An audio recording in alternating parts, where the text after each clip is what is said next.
I really like your kind of let's talk about series where I guess I really respect, especially getting into like the world of Breath of the Wild and Tears of the Kingdom. I mean, those are such big maps. There's so much that's kind of easy to miss.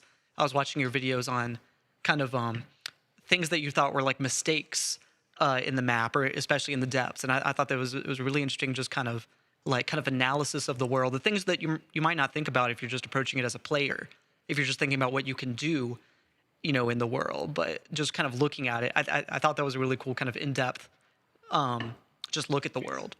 It's kind of interesting regarding that because early on when the game first released, there were actually some map errors I learned about recently where little sections showed up on it that weren't supposed to be there and got patched out later.